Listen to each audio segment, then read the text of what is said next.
TradeMonster.com, 4.5 stars, best online broker, 2 years running according to Barron's. TradeMonster.com.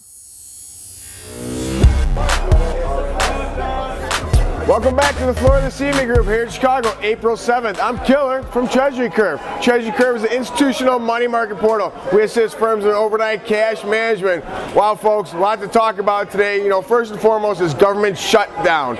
Is this going to happen? It's an imminent situation. And on top of that, if you look at the Bureau of Statistics, what happens if the government shuts down? Are we no longer going to have our numbers that we look to so vividly every day? So we'll see. Will these big numbers cease to exist after the government shuts down? There's a lot of debate going on in Washington right now on Capitol Hill. Hopefully they come to some decision, put politics aside, and keep the government up and running. You know, right now, I have a lot to talk about, but right now we just had another earthquake in Japan, a 7.4 on the Richter scale earthquake. And not as big as tsunami, but nonetheless, it's an earthquake. It's nighttime there right now, so no one knows the true ramifications. They said the tsunami, the subsequent tsunami was only about 1 meter, so a 3-foot, 4-foot wave. But all those nuclear reactors along that coast, how were those, you know, what was the situation there? What was the effect? So as light comes upon Japan in the next 6-7 hours, we'll see how this all kind of comes to fruition. ECB, you know, they raised it a quarter bip. You know, and they're very careful not to include any type of language alluding to future cuts. And everyone's judging this, you know, was it a mistake? Should they have done it? Should they have not? So we'll see how that comes out. But clearly, we are not raising rates. We're going to see our QE2 all the way through to June 30th. If we don't add it, QE2.5, QE3, we'll see what happens there. But right now, there is disparity. We saw the euro rally off of that, but once they came out and didn't include the language, it kind of has come back about half a penny. So, you know, the one thing that's being, I brought it up on Monday, excuse me, Tuesday I brought it up, what the Fed, FDIC kind of slipped this out Monday after the markets closed about assessing this new fee on banks and federal credit unions, putting back, you know, the money overnight to the Fed for that guaranteed 25 bips. We have seen the Fed funds rate since that announcement really go down. I mean, there's nowhere to go now if the Fed's not guaranteeing this.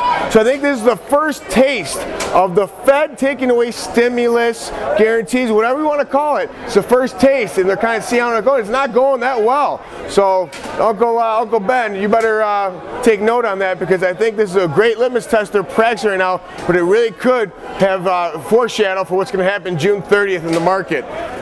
You know, talking about this market, you know, there's so many headwinds. We just got another kind of situation in Japan we have to deal with, but it really seems like the bulls are in control. And like my dad told me growing up, son, if you mess with the bull, you get the horns. And all those bears out there, they are getting crushed right now, because those bulls are hooking their horns, and it continues to go up. Another new high in the S&P. So we'll see how this pans out, but we did see an initial sell-off, a big sell-off, almost down to that weekly pivot in the S&P. You know, I want to talk a little bit of Treasuries, because the Treasuries, you know, we finally broke out of that channel, that 100-day to 50-day channel. It was a great trade we had for about a week or two. You're able to play that back and forth.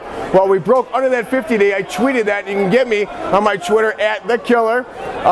Excuse me. Whoa.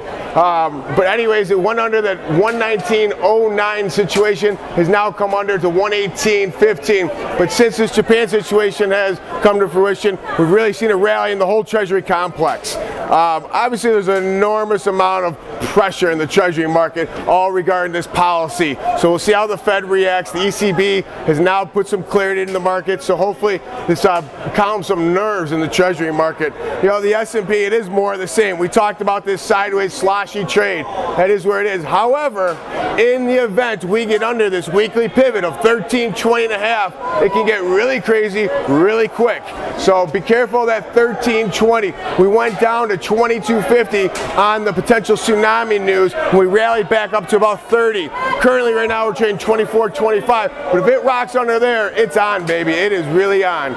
The euro currency, you know, I think that, you know, obviously, you know, back to the conversation that my dad had with me growing up. If you mess with the bull, you get the horns. We have seen the horns just absolutely gore people in that euro currency. It made another new high up to 143.29. It's unbelievable, and I don't think it's actually sustainable. So we'll see. Now the ECB has put that out there, that quarter bip.